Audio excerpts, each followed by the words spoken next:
Hey everybody, welcome to the Interstellar Book Club review. We're doing this for Terra Nullius Woo. by Claire G. Coleman, I Yeah. believe. Yeah, and this one is, like we were just saying before we went live, very hard to talk about without the spoiler stuff. So we'll do like a very brief rundown of everything. But you know who I am because you're on my channel. But if you want to do the solo introduction. Sure. Hi, my name's Steph, Coffee Over Apples. I read mostly sci-fi, horror, and I've been on my adult romance journey. So like, just come see what I'm vibing. I don't know what I'm dishing yet, but we'll figure it out together. Nice. We've already had some saucy stuff in the book club this year. Yes. So bring on the sauce. Let's get lost in the sauce. Cool. So what rating did you give this one first before we start talking about it? I gotta I know talk you to said you. it might have changed. I gotta talk to you about my rating journey with this book because and I need to preface by saying that just because my rating drastically changed doesn't mean that I would not recommend this book. Yeah, okay. I do think there are people who I would recommend this book to. So in the beginning, I was like, okay, I was told it's a sci-fi, but it's giving historical fiction. Yeah. And then when the sci-fi hit, I went, oh, this is cool. Love it. And then as it kept going, it was ramping up to a potential 5-star. But about 3/4 of the way through, there were things that I was like, my expectations of what I want to see happen did not come to fruition. And because for me, those really mattered for reasons that we'll get into, I ended up dropping it down to a 3. Okay. So entirely fair. Yeah. I think for me it was up until the you know what exactly when it was like a 3.5 for me, and then when that happened, it just from there it was downhill from there. Fair. And it was, I think I ended it, and I'm gonna settle at like a 2 or a 2.5. That's fair. But yeah. I'm so there's some things are genuine. Yeah, I am, because I feel like there was a lot of missed potential. Yes. A huge amount of missed potential. And this could have been really good. Yeah. But I think there were a lot of choices made in this book. But the whole time I was reading, I was just like, why? Yeah. Why do that? Why make that choice for the story? I think I see the why, but I don't know that I would have gone about it the same way. I think I see the why, right? But I think the why is stupid. But here's like no discredit to the author. Yeah. But I think this book, it's a very, very heavy-handed, on the nose moral message, right? About horrible stuff that's happened in the past, and about like reinforcing this is a bad, horrible thing. Right? Totally fine. But it does it so heavy-handed and on the nose that I think the audience for this book, the author either is massively underestimating the intelligence of the audience, or it's written for stupid people. You know, this is a really interesting conversation that I love having because I think it cycles back to my personal feelings about other series such as Dune and series that are talking about things and trying to say this is not a good thing, and I'm showing you ultimately by the end why it's not a good thing. But because it's not straightforward enough, we have people who miss the point entirely, right? And then you have things like Terra Nullius, which it's so heavy-handed that it like overdoes it.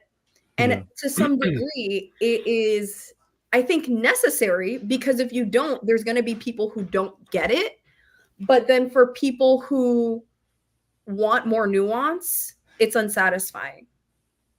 Does that make any sense? I totally agree. But like you were saying, it's written for idiots and people. Well, no, sorry. Like I was saying, it's written for people who may miss that message in more nuanced stuff. But because of that, I would totally know who I would want to read this. Yeah. And they are not people who would pick up on that kind of thing. Yes, absolutely. Yeah, for sure. Which is why I liked it so much in the beginning, because how heavy-handed it was with the message. I was like, oh my gosh, it's saying the things that some people need to hear. And that is unfortunately, I think, a perpetual necessity that some literature has, right? Yeah. Where it's like you have this spectrum of nuance from the, I guess we'll just stick with like the analogy of the heavy-handed to the more subtle. And sometimes, depending on the audience, you need one or the other. And at least for me, I'm like, I would have liked somewhere in the middle for this. Yeah. Where it's like, okay, we've established this is bad. Now, what other kinds of conversations or representation or opportunity can we have to talk about why this is coming full circle? Yeah, definitely. There were a couple of different areas of low nuance that I want to talk about specifically. But yeah, it's very hard to talk about non-spoilery, but is there a way we can sort of say what it is about? Just because we haven't really said, we've just gone straight in like really hard on we this. We just went hard meta and we didn't even talk like what's the plot. Okay. What is the book? Oh, can I do this? Do you feel like you want to give it a shot? Or do you want me to do it? I can try. Okay. So the book is, I'm gonna have to be so careful with like word choice and language. The book is about a culture of people who invade and colonize another culture of people, right? They are taken into their institutions under the guise of re-education and getting them into society, integrating them into their religion, but it's very much actually slavery, essentially, and pushing people into like horrible, like, you know, labor camps, breeding camps, and it's not nice stuff. And it's very, in the language it uses, it's very analogous to what actually happened to the Australian Aborigines. It's like word for word, this is actually what happened to them. Yeah.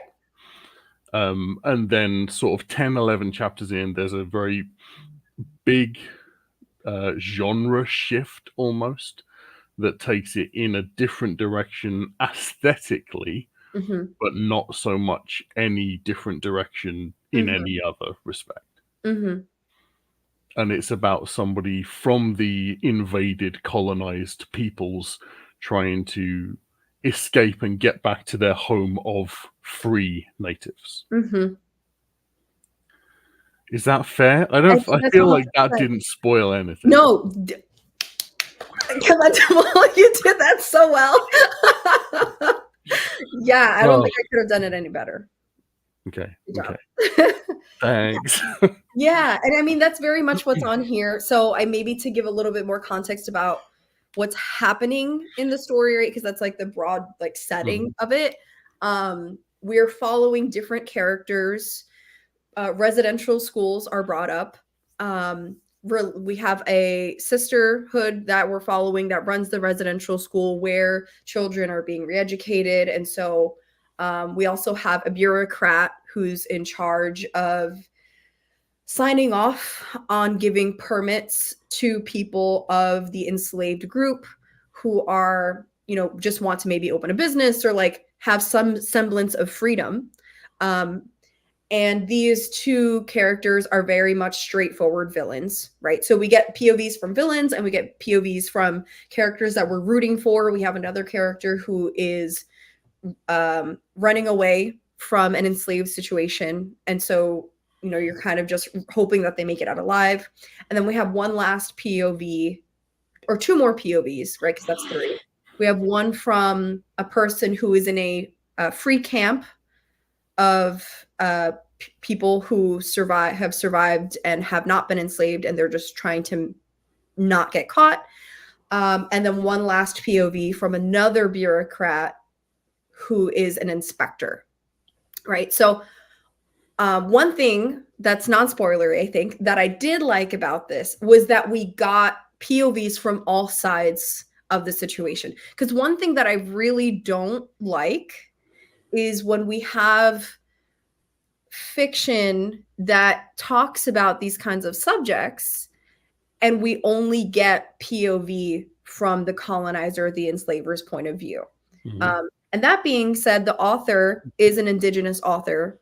So I came into this with the expectation that we are going to get other POVs. And in that way, I was like, okay, I'm happy that we're not just seeing the side that is committing the atrocity. We're seeing the side that is surviving the atrocity as well. Yeah. Hi, Nat. Thanks for watching. Yay! We're doing sprints right after this too. Oh, nice. Busy day. Yeah. Okay. So, okay. Okay. There has to be other non-spoilery things that we can say. Yeah, I got some notes. I'll see if anyone notes a non-spoilery. We're struggling to say anything that doesn't give it away because it's like a big plot twist. Yeah. Straight after we do the plot twist spoiler line. Yeah. I think I want to say why I feel it's such a big deal that you can't talk about it at all. Do you think non-spoilery? Do you think that there are people who, because of the direct analogy of this book, do you think that there are people out there who would find this disrespectful? Disrespectful. Can you elaborate a little bit more? In that it's not a metaphor for something that happened. It is a very direct play-by-play copy of an event that has already happened.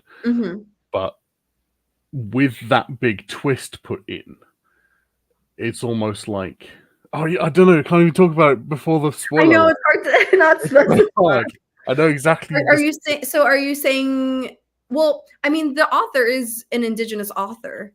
So this person is, they're able to write from their own heritage, which I think makes it more important that I have other thoughts about this too that are spoilery. It makes it more important that this author and signifies why we were able to get other sides and not just the side of the oppressor's POV. But I think it's also important, and this is a credit to it, how there are parallels to other genocides that are happening throughout times of history, because there's been a genocide happening every year for the past century, just moving to different parts of the world. And that these things, there are still people like this who think it's okay. So sometimes this is why I think it's important that we have things like this that are heavy-handed. It's just a matter of getting it in front of the right audience, which is why I was okay with the big plot twist happening so deep in, because for me, it's a gotcha moment. It's like first off, you need a certain predisposition and understanding to know that you're going into a historical fiction that talks about these horrible things. But once you're in it, it makes it relative to on a broader spectrum. And it's like, okay, now you're invested. You're halfway through this book. Are you really going to stop now? So to me, that's why I felt like that was important. Okay. I totally agree. I completely understand. I think the way that it did the analogy, and again, I'll talk more after we go after the spoiler line. I'm very much used to analogy being the exact opposite way round. In that, no, we'll come back to it. We'll come back to it. It's hard to do. Yeah. So, I mean, that being said, I think just by nature of what it says on the back, if there's someone who is not interested in educating themselves about genocide, I don't necessarily see them picking this up of their own volition without Yeah. someone suggesting this to them, you know? So Yeah. that's why I think even though I gave this a 3-star, I would still recommend it to people saying like, if you want to educate yourself in a roundabout way or like get other perspectives or maybe come into this in a fictional sense rather than just directly like reading a documentary or watching a documentary, which is always going to be the best thing to do, but like here's an option. Yeah. Or like lulling someone into potentially talking about it. But that being said, there is a very specific dark thing that happens in here that really, really triggered me. So I wouldn't, again, like I would be a very specific kind of recommendation. And because of that plot twist, it's very difficult to give trigger warnings about some specific stuff. And that's the problem. But with stuff like that, trigger warnings, I guess the people that benefit from those are not the kind of people that are going to want to be surprised anyway. In some respects, at least. Yeah, this is a hard one. Yeah. Hard one. I don't know. But yeah, so as far as the heavy-handedness goes, which is I think is what we're kind of like rounding about in this section of our conversation, I think it's important. I think it's necessary. I think books like this are necessary. I just have some things that I would have wanted to done differently at the end, but we'll get there. Yeah, I think you're very right. And I think one of the things as I was reading this that I wasn't thinking about was the other people reading this. Because when I read a book, I'm very much thinking about how is this book for me? And that kind of thing I wasn't thinking about. So I think that is genuinely a really good point. And I think you're absolutely right. With the heavy-handedness being perfectly correct for some people. Right. And that's the recognizing it's like, okay, for me, it's not necessary. And but you know what? Sometimes even if I can recognize that like this is not something that is going to be for a 5-star for me, I still really liked there were some sections where it's a character getting to say something that needs to be said. Yeah. And I highlighted some tabs in some other sections, but like just seeing a character vocalize what's happening is like, yes, okay, great. You said the thing that needed to be said. So just in case someone who's reading this missed the point entirely, it's clear as day right here. So, Yeah. Okay. Should we draw a spoiler line? Let's just jump in. So anyone who wants to actually go into this and be surprised about what the thing is that we're dancing around with this big plot thing that happens, turn away now. I guess come back and watch this, or come and talk to people on the channel after you've read it. But yeah, we're gonna go whole hog now. We're gonna go ham on this. Yeah. And talk about everything.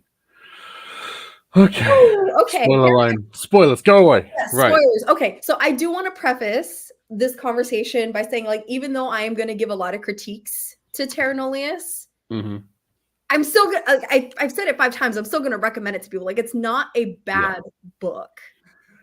I just have things that I wanted different. So do we want to start with the sci-fi specific aspects, which I think you probably have more to say on than I do, or do we want to start with the culture specific aspects that I want to focus on? Let's start with explaining what the twist is. Yes. So, okay. Yeah. So the twist is at the beginning half of this book, like third of this book, half of this book, I don't think it's that far in. No, yeah, probably like a third. Probably like a third. There's up to that point, it uses very, very vague language. So that the situation, like you said, is applicable to a lot of different situations that are happening in the world and have happened in the world in the past, right? And it's about people getting invaded, people getting colonized, people getting enslaved, people getting re-educated in this horrible way. And then it drops the fact that the people who you may have assumed to be one of these peoples who have been enslaved in the past is actually just humans, everyone, and the invaders are aliens. Yes. Who are enslaving humans as a race. That's the big thing. Yes. That's the big plot twist. Yes. So the natives who are being referred to specifically here based on the history of the Aboriginal people of Australia, we think in the beginning are the Aboriginal people, but the twist is that the natives that are being referred to are humans as a race, and that the people who are calling humans natives are the alien species who has colonized the earth. Yeah. And they look like toads. So that's they're very amphibian, and the reason they are, the book is set in Australia. Yeah. That is one of the things that makes it very analogous to what happened to the Aboriginal Australians. But they find it particularly hard to colonize Australia because they need so much water because they are amphibian. Yes. Okay. Yeah. All right. And on that note, it's this thing that happens where, because the aliens have seen themselves as superior because they are people that have colonized many places in different parts of the solar system or wherever, that Earth is just one of their farther outer branch colonies, far from the home world. So it is hard to get communication out there. It's hard to get resources out there. And because they don't want to invest so much in this like place that's really far away and might have resources, is not like really important to them. Even though by their own space law, slavery is illegal, it is not being enforced. And so it's, again, a very one-to-one metaphor for what has happened with the colonization of native peoples and indigenous peoples.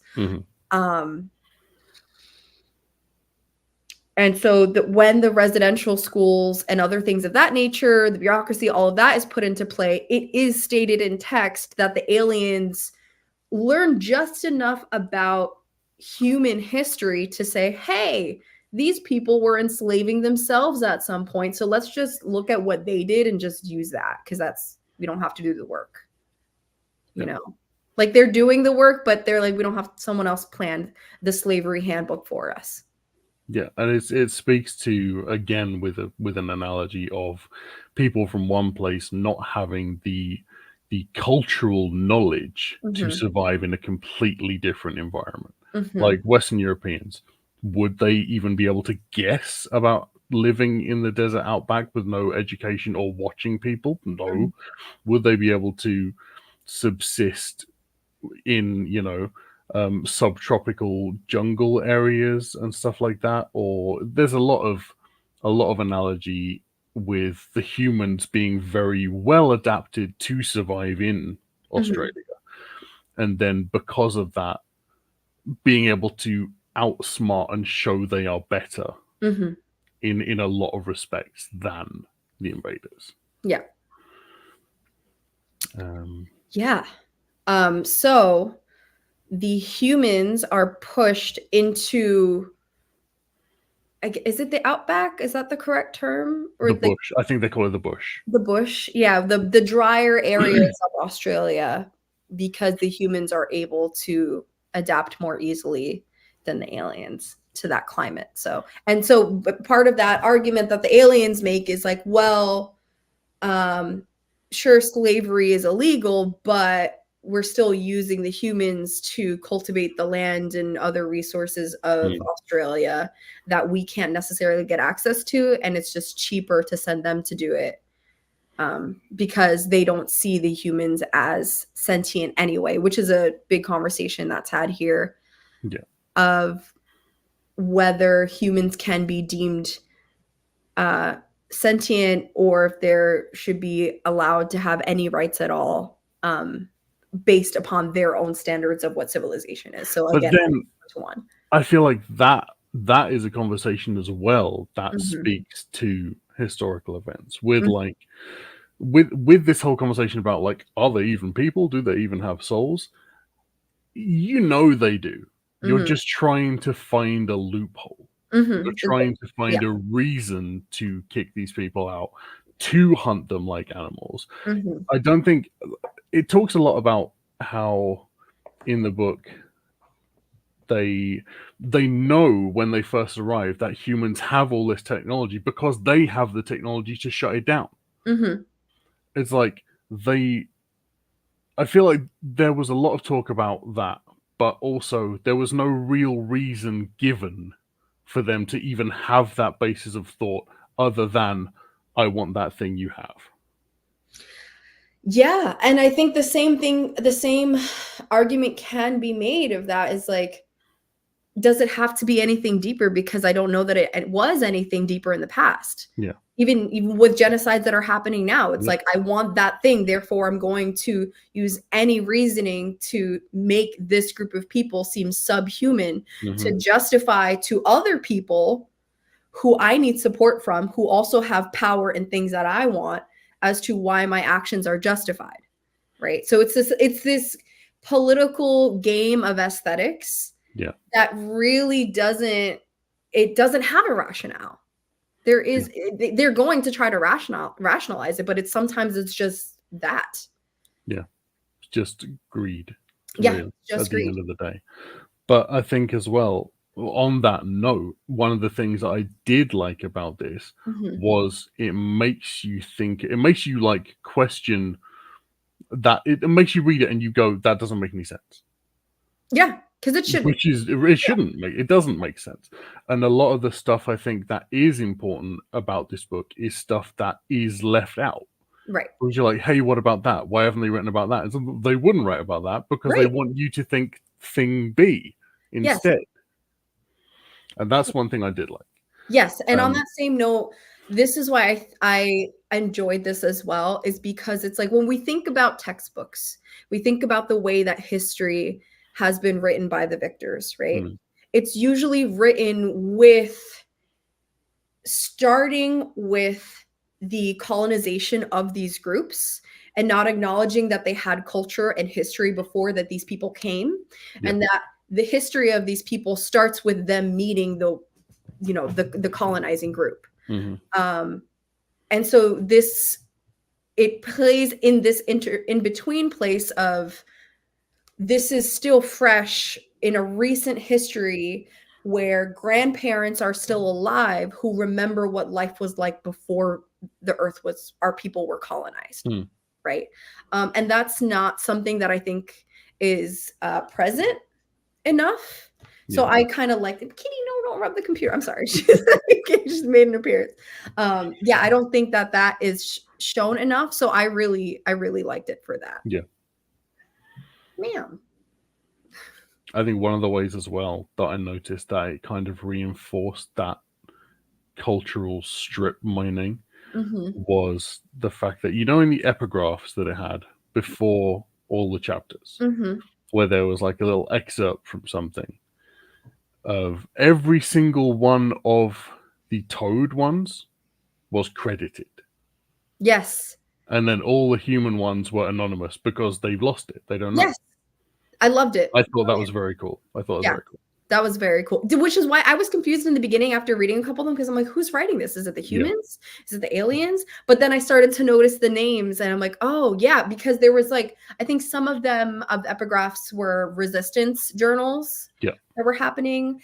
And then, so here's one of the big ones for me, because, I'm an art enthusiast, that there were two that started a conversation about art.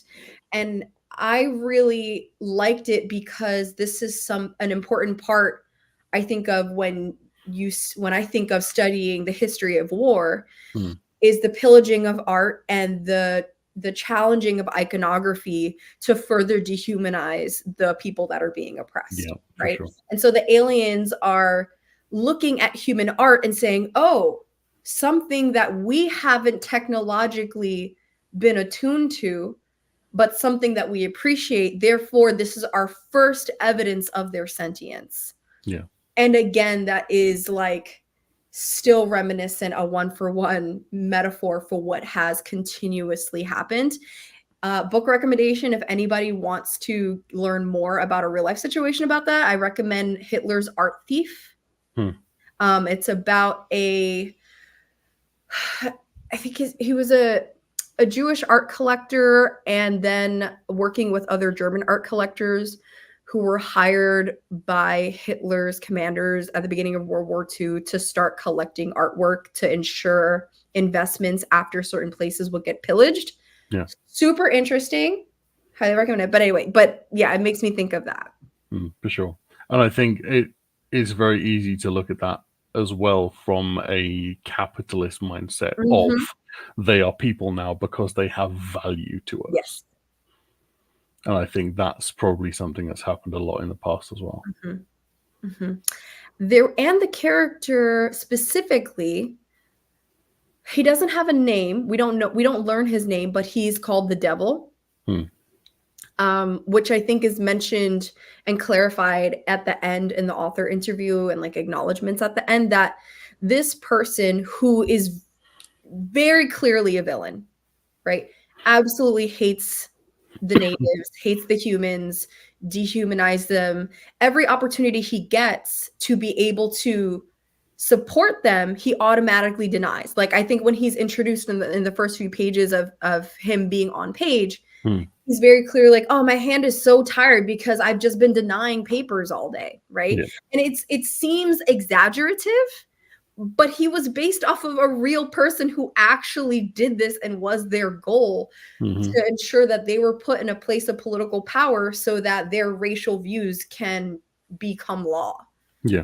And it's just wild.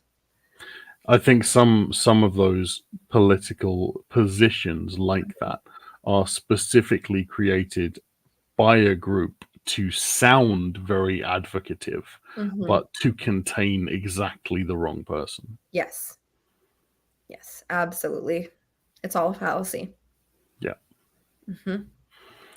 Which is why critical reading skills are so important.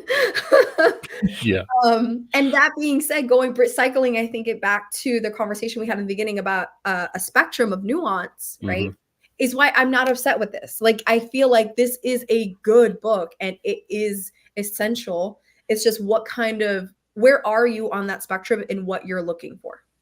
Yeah, your spectrum of nuance is kind of winning me over. I'm thinking about my rating might bump up a little bit because that's not something the wider audience, like I said, wasn't something I considered.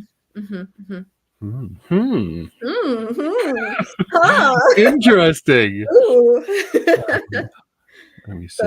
The one thing I wasn't sure about with the whole plot twist and change of genre was the vague language leading up to it seemed put in place to purposely facilitate that. And then after that point, everything was dropped. Yeah. There was no vague language after that at all. Yeah. The veil was just like Yeah. But I was kind of, I don't know. I feel like this. Do you think it's that promise of sci-fi that is what makes this valuable to the people that need to read it, that keeps them hooked in? Because I feel like with that pretense dropping, it felt to me like that reveal was what the whole book hinged around. And it felt like that reveal was almost more valued by the author than the overall message. That's a good question. I feel like this would have... I was very, very invested in it before the reveal. And I feel like if somebody had given me a historical, biographical piece and was like, this is a colonialism book at the time of, or very shortly after, the enslavement, the colonizing, from a POV you might not necessarily expect or might not have been represented well up to this point. I feel like that, for me, I would have probably genuinely really liked the book if that had been it. I don't feel like, again, wider audience needs to be taken into perspective, but I feel like that plot twist, big reveal for me, was not something that added any value. For me, it did. I really liked the plot twist, because again, I was thinking about it from a wider like a wider audience perspective. So I really liked it. And when I saw that happen, to me, I saw so many potential doors opening of where this story could go. Right. And I think this might be a good time for me to say what my biggest qualm was with this. Because once it was opened up that half the POVs that we were getting were from the alien species, to me that said, okay, so the human side, the human POV should get as much attention, in the sense of, we're talking about what has happened to the Aboriginal people, but the natives in the situation are people in the contemporary. So where does it come full circle, right? Where does it come back with how are the Aboriginal people who have been oppressed on multiple levels now at this point in history, how do we come back to showing that they have now become an essential part of human life to survive on this land, right? Especially given that they do have that historical cultural knowledge of teaching about how to live in that environment. Right, because the next step after this is like, how did they survive being colonized, and how does human history take a page out of that book in order to either pay reparations or either to acknowledge that these are the people that we need to turn to. And I think that gives them an essential space to have a voice. Yeah. And the thing that immediately made me drop my star rating was when the POV of the person who is in the free human camp. I can't remember her name. Esperanza. Yeah, Esperanza, I think. Yes. Okay. She gave us the knowledge that she is a white woman. And so with that knowledge, we also know that her family is in the camp, her grandparents in the camp. So there's other people in the camp who are running the camp who are majoritively white, right? And so with this knowledge, we can assume that most of the people, also if you look at just like the statistics of Australia, right? It's like kind of like if you look at the population statistics of South Africa is majoritively white due to colonization, right? So we can make the, I think, fair assumption that most of the human POVs that we're given are white. Why? Yeah. Like, why not give a character POV to an Aboriginal person, especially because the author themselves is native Australian Indigenous. So like, give us that voice, give them someone to talk to. But instead it's these characters speculating and looking for the Aborigines people.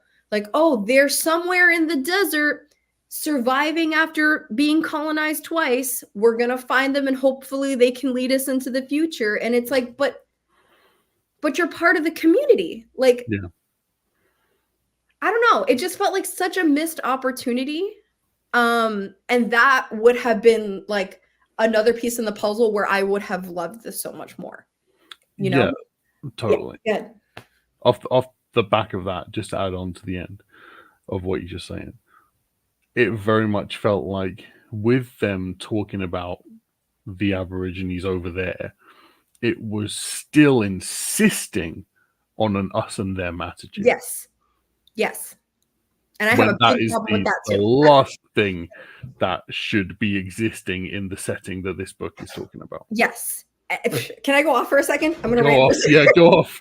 Go off for a second. This made no sense to me, right? Because there is a character, I can't remember who it was. I feel like I'm not even going to speculate at who it was, but there were two characters who were having a conversation and insisting that because humans as a whole have been evenly distributively enslaved, that racism is dead. And I'm like, hold up. Yeah. If that was true, why are you looking for the mystical Aborigines people out there somewhere? Why are they not here? Like, make it make sense. There were a couple of tiny little lines like that where I just read it and I was like, that's so fucking dumb. Yeah, Like it's like a one-off. Like the one I sent you in the chat before, where it said like humans never developed space flight because they had nowhere to go. What does that mean? What does that mean? Right. Or like the bit where what was the other stupid one that I read? I don't know. It's just right, it was a bit after it had that reveal.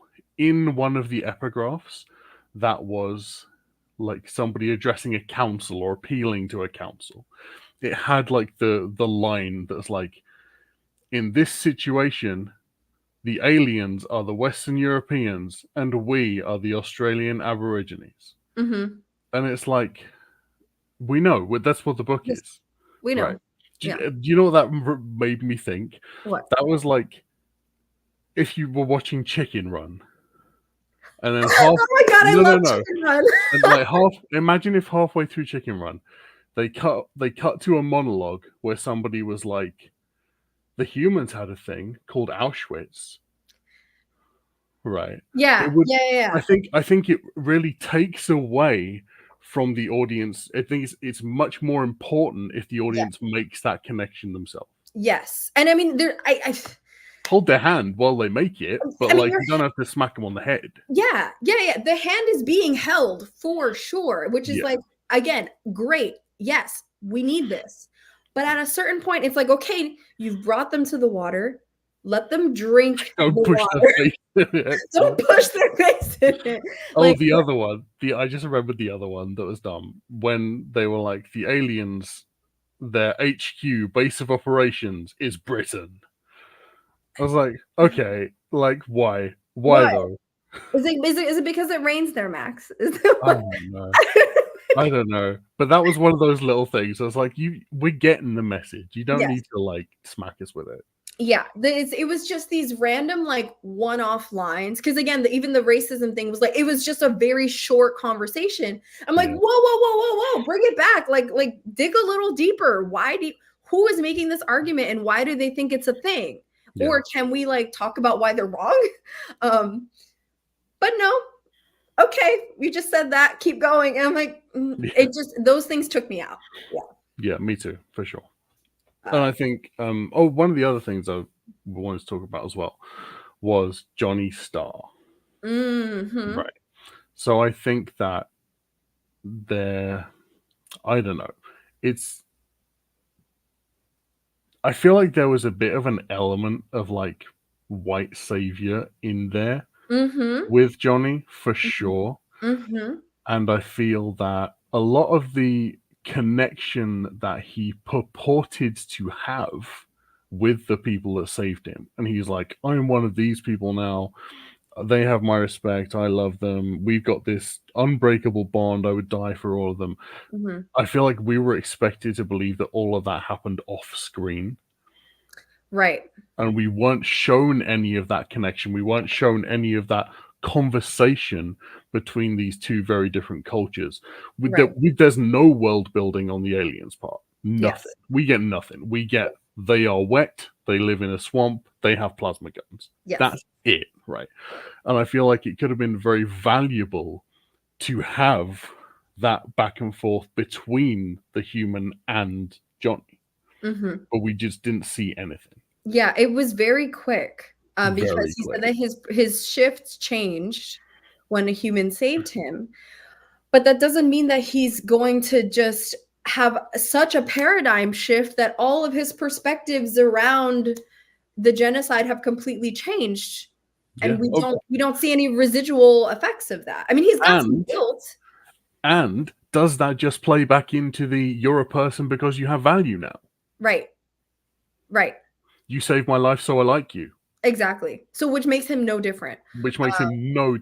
I agree. What I did kind of like was that his character wasn't made to be overly pushy about solving things and being that like metaphor for white saviorism. He kind of like took a step back.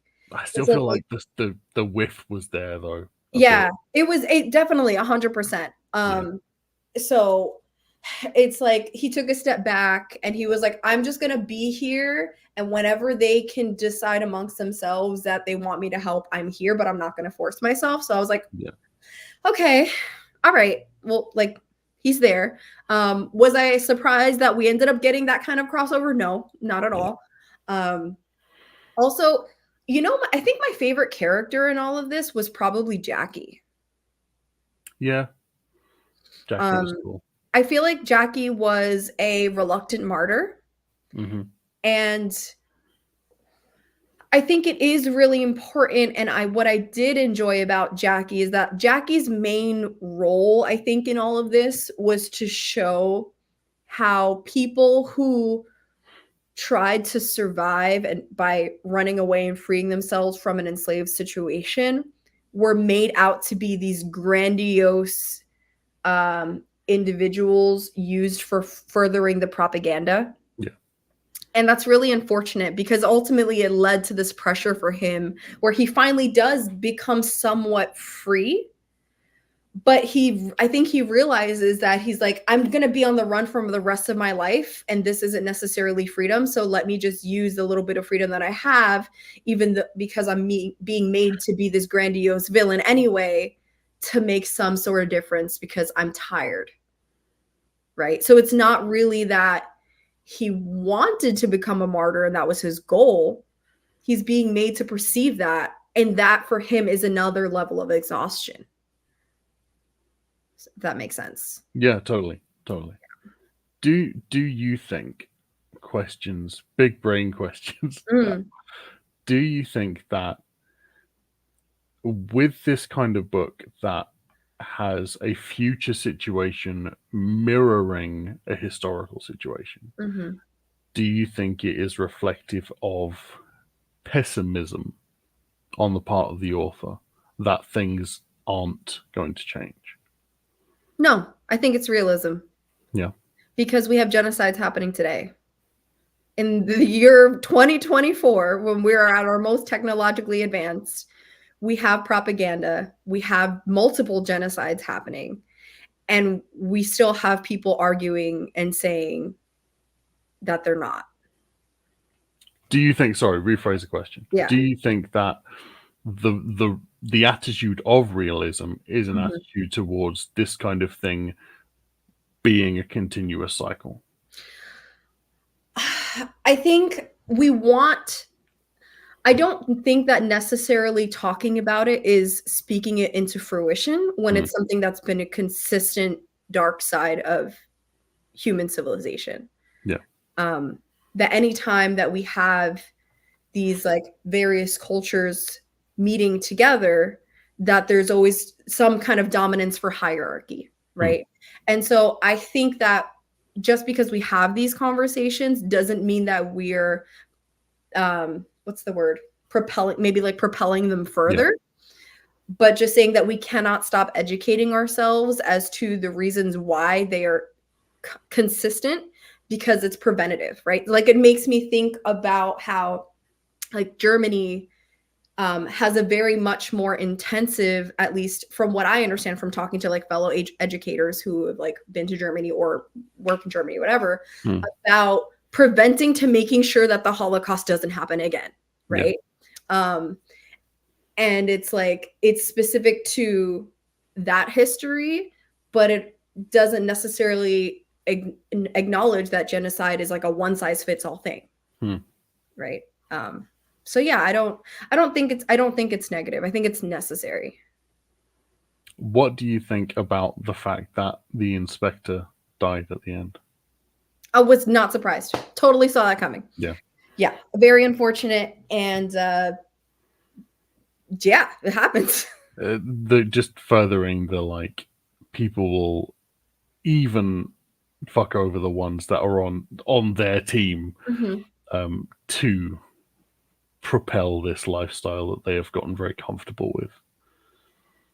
Yeah, absolutely. And he was taking a risk. Like he was the minority in the situation and vocalizing. Like honestly, I think there was a point where I don't remember what exactly he said, but like he was becoming more vocal And the fact that he was like, something here is not right, and I'm going to I use. think it's when he saw that bit that you were going to talk about that's like the massively gross bit. Yes. Oh, I pushed that to the back of my mind. We got to talk about that, though. Oh my God, Max. I don't know how to talk about this. It's okay. It's I'll just vile. describe it is vile. Yeah. Should I just like give a brief description of what it is? It's actually something I've seen in other sci-fi too. Yeah. So maybe you can help me wrap my head around why this is like a thing in sci-fi, because I remember watching it in a show, Helix, I think was the name of the show once. But it's about breeding, right? And again, this is everything here is a metaphor for things that have happened in history. Yeah. But it is specifically that humans, women, humans who are fertile, we'll say that, like people who are able to have children are brought to breeding facilities and used and forced into creating more humans, right? And there's a scene there where the investigator is brought to this place, and it really speaks to how the aliens that are on the Earth colony know that he's here as an inspector, but are so cocky that they're not doing anything wrong, that they're showing him how they're forcing the humans to breed and just be a husk. Yeah. Right. And it's really gross and really dark. And there's a point where he is looking into the eyes of a person that is laying on this table that has been, what is it? What do they give it? They're made numb. They're basically sedated for 6 months between pregnancies. Yes, they're sedated so that they can just lay there and just pop things out, pop babies out, right? And he's like, this is not the eyes of someone who is not sentient. This is the eyes of someone who is conscious that they are in a perpetual state of torture. Yeah. And I've seen this happen in many sci-fi. But again, it's a metaphor for just things that have happened in history. So it's like, I don't know that it's necessarily being negative when it's history repeating itself. I think it also is probably used to speak to something else. I think that part of the reason they would put that in, and this, especially with in the same breath, they were talking about like, look at this new kind of medical suture we've developed where we can just open it, remove the child, close it, pop another one back in. It's talking about how medically advanced they are. Yes. And having this situation there, I think the whole point of the scene was that they could eliminate suffering, but it's not a priority. Yes. It's not a priority. It's not a matter of convenience. Right.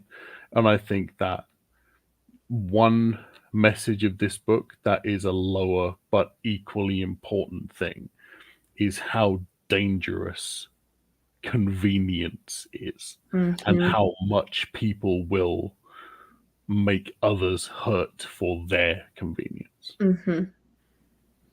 Absolutely.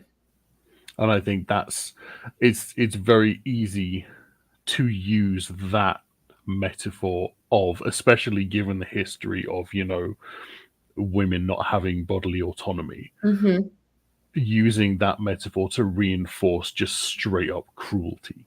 Yeah. And I think that's probably why it's such a common image. Right. Because ultimately what happens with the children that are bred from this facility, they're brought to residential schools and then they're mistreated. So it's not about creating children who are going to become part of this new civilization that there's so up in their britches about. Yeah. It's about creating capitalist resource. Right. Because when they're in the womb, they're valuable as potential resource, but when they're out in the world, they're just natives. So like, they're not important. Like more capitalist rhetoric. Yeah. Yeah. There's a lot of sci-fi. Yeah. Is capitalist rhetoric. Yeah. But again, it's a message that bears repeating, like this message, I guess. Yeah. So despite all our qualms, is it fair to say that we made it clear why it's still like people should read this? Yeah, for Yeah. sure. I think I'm going to bump up my rating, Ooh. considering the wider audience. And I think having not done that, I think it's something I will definitely be doing harder next time. Cool. So I'm going to bump it up to a 3.5. Hey. Yeah, that's where I'm at a 3.5. Yeah. Okay. Fair. Hmm. Yeah. Are there any other Interesting. things that we wanted to talk about for this? Let me see if I've written anything down. I knew we'd have a lot to say about this one. Yeah. I feel like I got most of my things. Yeah. I think I got most of mine out. That's pretty much it. You know what is one thing that I wanted to see here? I thought they were gonna do, but they didn't do, and I was like, "Damn, this would have been really cool." Because once they started having those epigraphs about art and art being something that the aliens don't understand, but they're intrigued by, right?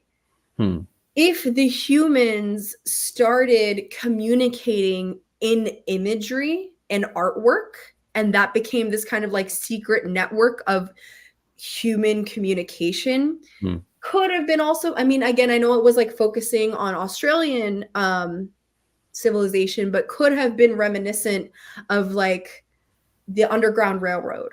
Yeah. Right. Yeah. Of slaves looking for candles and looking for quilts and looking for imagery that was part of the established culture to say that's a signifier that this is a safe space. So I thought it was going to go in that direction and then it didn't, but that's just more of me hyping myself up like, yeah. I think having read a lot of sci-fi, we probably have high expectations for it. And I think being part of the audience that can appreciate nuance, I as well, probably wanted a lot of these things to be expanded on that probably would have not lent too much to the main message of the book. I agree. Yeah. And on the front, it says, in the style of Le Guin, Atwood, and Butler. And I'm like, maybe not in the same level of nuance that I think that those other authors had, but in the vein of, in what they were probably trying to achieve. Yes. I think you can definitely see Le Guin in there for sure, and Butler. And this is their debut novel. So if they have extra points for that. I'd be willing to pick it up, honestly. Yeah, most authors only grow. Yeah. So yeah, I'll probably read the next thing just to see where their publishing journey goes. Yeah. But the other thing I was going to say about the analogy being backwards for me was that I would usually be used to being given a situation that was not a thing and then realizing later at the end that, that was analogous to another thing that happened. Whereas for this, it's right at the start that analogy is given to you.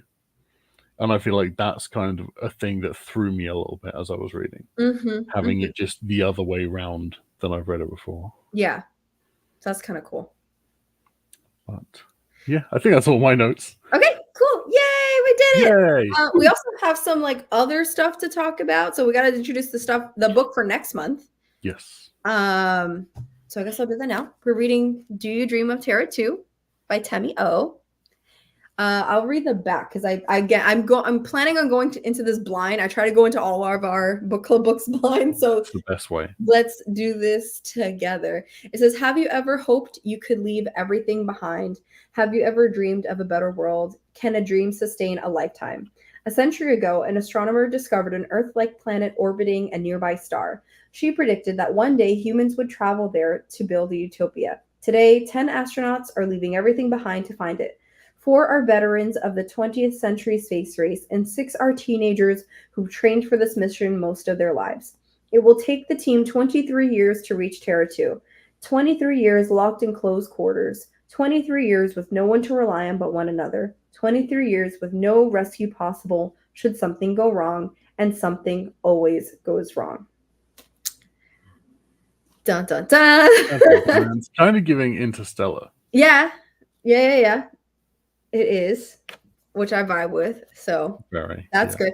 And we're also gonna have some not new, but like more regular hosts with us. If you're watching.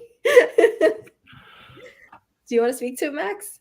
Yep, we're gonna have Nat joining us for some interesting book discussions on a much more regular basis, as and when they are free. And we're going to have Tina also. We've reached out and they're happy to join us as well. So 2 sci-fi readers that read a very broad swathe of stuff within sci-fi. So hoping we're going to be able to add some fresh voice to our intense debates. And cool discussions. I'm very excited to have them both on. I think they're both great. Me too. I think as of right now, I know Natalie is definitely planning on joining us for this one. I'm not sure if Tina's going to be there yet. So, you know, us two will usually always be here. We're usually here. And then our other hosts. Veterans. Yes. And then our other hosts will join us whenever everything is good to go. So I believe Tina said they'll be joining us in May. Oh, yes. Yep.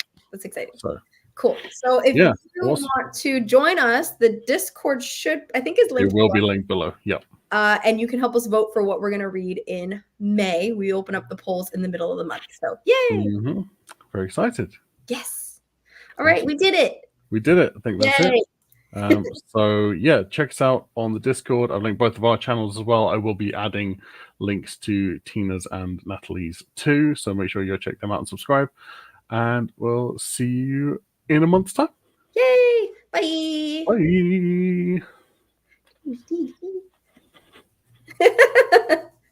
Oh my god, it's not ending. It's not ending.